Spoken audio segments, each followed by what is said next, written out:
Hola, ¿cómo estás este día? Me da muchísimo gusto saludarte en el nombre del Señor, esperando que te sientas muy dispuesto para estudiar nuevamente la palabra de Dios. Pues antes de iniciar, hoy vamos a empezar el estudio de San Marcos. Y antes de iniciar, pues vamos a ponernos en las manos de nuestro Señor Jesucristo para que esta palabra sea de bendición a nuestras vidas y que nos dé la sabiduría y el entendimiento para comprender su palabra y además también para, lo más importante, ponerla en práctica en nuestra vida. Pues vamos a empezar el Evangelio de San Marcos a estudiarlo en el capítulo 1 y dice así: Principio del Evangelio de Jesucristo, Hijo de Dios. Como está escrito en Isaías el profeta, he aquí yo envío mi mensajero delante de tu faz, el cual preparará tu camino delante de ti. Voz del que clama en el desierto, preparad el camino del Señor, enderezad sus sendas.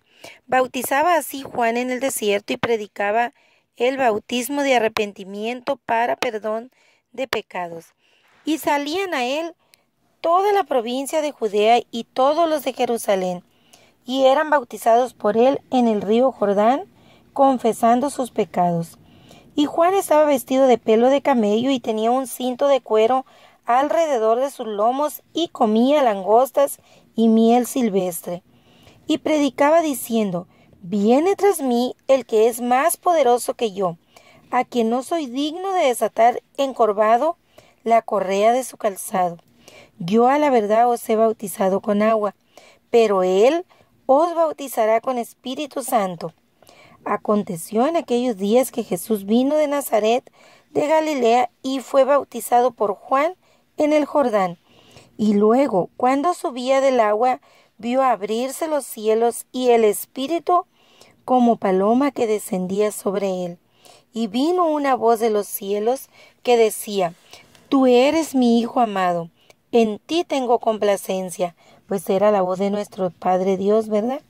Reconociéndolo como nuestro Salvador, como su Hijo amado. Continuamos en el versículo 12 y dice: Y luego el Espíritu le impulsó al desierto, y estuvo allí en el desierto 40 días, y era tentado por Satanás, y estaba con las fieras, y los ángeles le servían.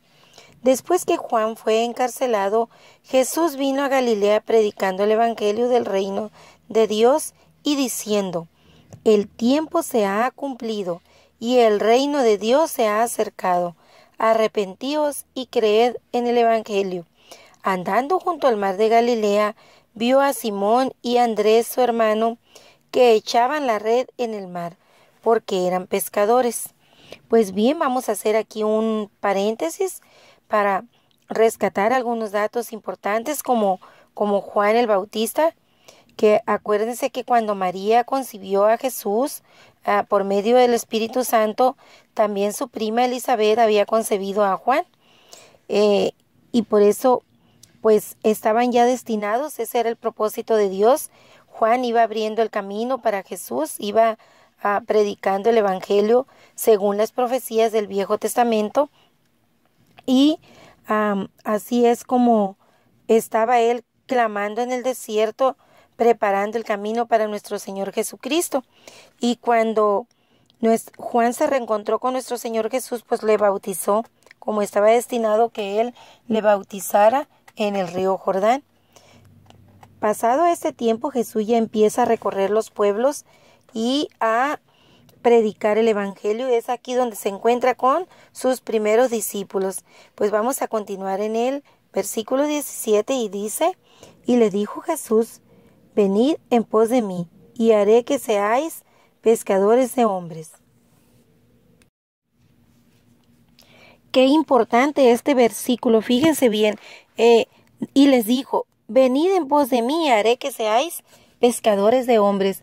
Quizá ellos en ese momento no entendieron a qué se refería Jesús, de que iban a pescar hombres.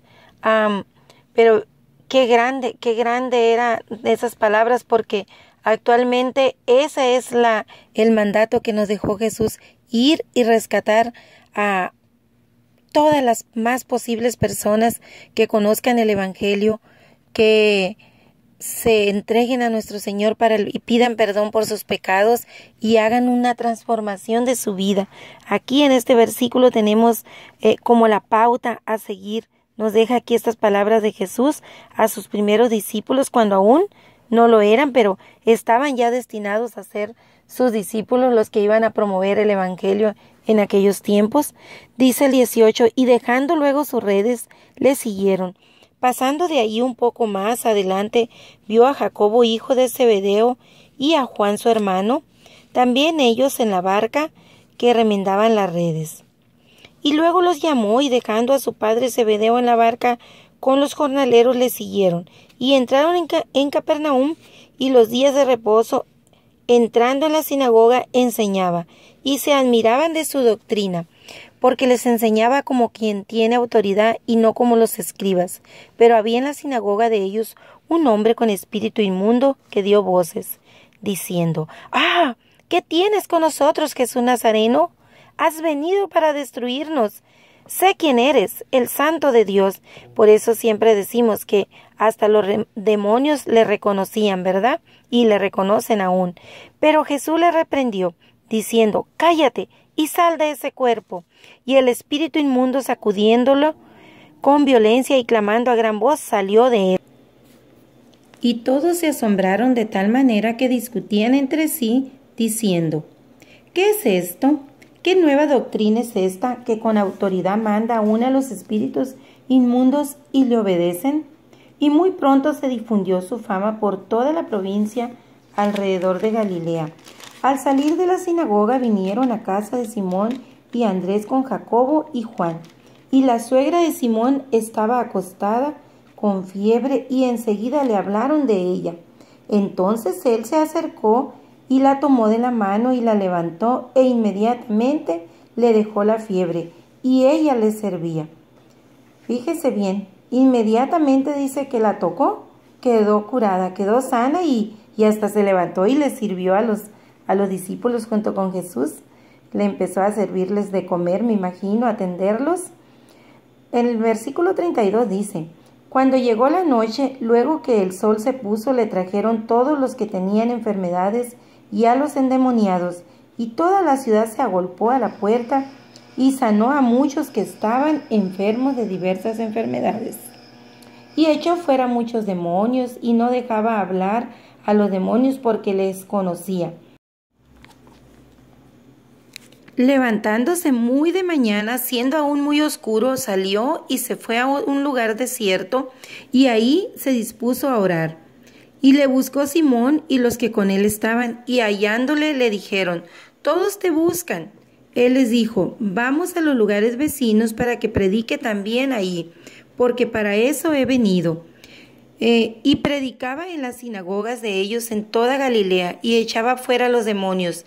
Vino a él un leproso entonces, rogándole, e hincada su rodilla, le dijo, si quieres puedes limpiarme. Y Jesús, teniendo misericordia de él, extendió la mano y le tocó, y le dijo, quiero, sé limpio. E inmediatamente el leproso fue sanado. Y así que él hubo hablado, al instante la lepra se fue de aquel hombre y quedó limpio. Entonces le encargó rigurosamente y le despidió luego. Y le dijo, mira, no digas a nadie nada, sino ve, muéstrate al sacerdote y ofrece por tu purificación lo que Moisés ordenó, para testimonio de ellos. Pero ido él comenzó a publicarlo mucho y a divulgar el hecho, de manera que ya Jesús no podía entrar abiertamente en la ciudad, sino que se quedaba fuera en los lugares desiertos, y venían a él personas de todas partes buscando pues que le sanara, que echara fuera demonios, que les curara de alguna enfermedad.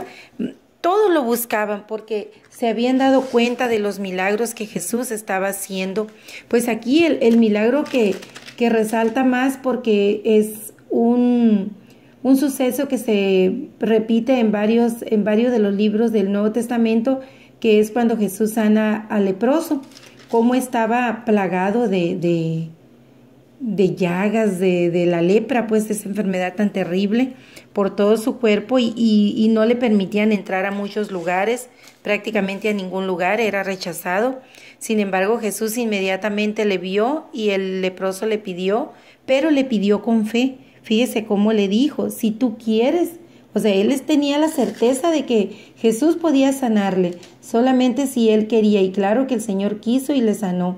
Así nosotros también debemos tener la certeza de que todo lo que le pidamos a nuestro Señor nos lo va a conceder. Claro que no le vamos a pedir pues cosas que vayan en contra de la voluntad de Dios, porque Dios no ama el pecado. Entonces, si nosotros vamos a pedir algo que esté en contra de las leyes, de los valores cristianos, de las leyes de Dios, es lógico que no vamos a recibir eso. Todo lo que nosotros le pidamos en el nombre de Jesús y que sea para edificar ya sea nuestra vida o la de otra persona, claro que la vamos a recibir, pero en su justo tiempo. Siempre es bien importante saber esperar, saber escuchar la voz de Dios. Él sabe cuando beneficia nuestra vida aquello que estamos pidiendo y en su justo tiempo es que nos lo va a conceder. Otro suceso que rescatamos de este capítulo es también el llamado que Jesús hizo.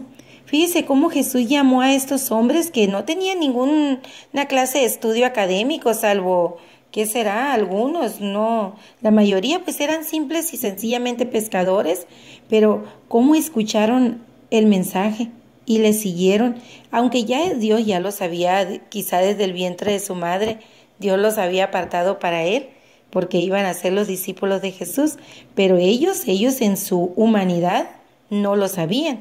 Sin embargo, le siguieron, y eso a nosotros lo que nos enseña es el saber escuchar, el saber acudir a atender el llamado de Dios. ¿Cuántas veces no nos hablan de la palabra de Dios y lo rechazamos? Decimos, no, estoy muy joven después, no, tengo mucho trabajo después, no, pues que estoy muy ocupada, no, que tengo cosas que hacer. ¿Cuántas invitaciones, cuántas personas nos tocan a la puerta y nos invitan de diferentes denominaciones, nos invitan a escuchar el mensaje de Dios y no atendemos, no vamos y no tenemos la vida comprada? No sabemos si vamos a llegar a la vejez. Y acuérdese que si no nos arrepentimos aquí en vida, después de muertos ya no hay nada que hacer. Ya se acabó el tiempo. El tiempo es mientras estamos vivos, porque lo que Dios quiere en nosotros es una transformación. Y ya muerto, ¿cómo vas a transformar tu vida? Entonces, cuando nuevamente alguien te hable de la palabra de Dios, te invite a escuchar el mensaje de Dios, atiende, acude. Si te invitan a una iglesia, acude a ella. Si te invitan a un evento, acude a un concierto cristiano, no sé, una jornada de sanación, de oración. No pongas oídos sordos a la palabra de Dios. Vas a recibir grandes bendiciones y lo más importante, que vas a tener la oportunidad de recibir la salvación, no porque te la vaya a dar esa iglesia o ese pastor o ese sacerdote, no, sino que vas a aprender la forma de cómo tú te puedes acercar a Dios, tener una relación con Jesús y pedir perdón por tus pecados y recibir la salvación. Esas personas que tocan a tu puerta o que te abordan en la calle y te ofrecen el mensaje de Dios, lo único que están haciendo ellas es cumplir con la gran comisión que Jesús nos dejó, que es llevar el evangelio a todas las personas del mundo. Entonces ellas están colaborando con los demás evangelizadores, ellas están haciendo realmente, cumpliendo el mandato de Jesús, lo que Él nos dejó antes de partir.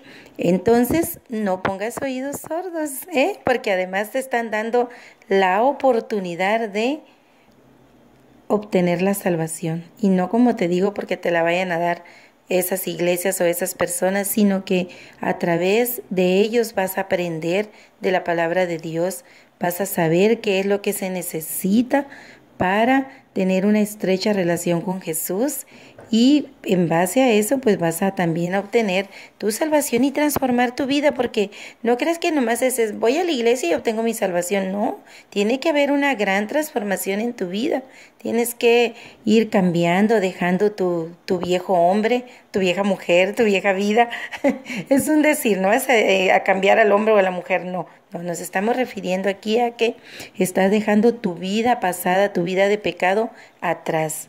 Y todo aquello que no te edificaba lo vas rechazando, lo vas descartando de tu vida y lo vas cambiando por otras prácticas de vida, por otras ideas nuevas de cómo vivir en armonía con tu familia, sobre todo contigo mismo, y cómo tener una estrecha relación con Dios, y eso te da una gran paz, y enseguida de esa paz viene la felicidad, viene la prosperación, no solamente económica, sino también prosperas en lo espiritual, en simplemente ser feliz, vivir, porque ya tienes un propósito en la vida. A veces nos estamos afanando por las cosas materiales, por la economía, y lo único que estamos haciendo con eso es traer enfermedades a nuestro cuerpo, estrés, que presión alta, que ataques al corazón, y eso no es una vida.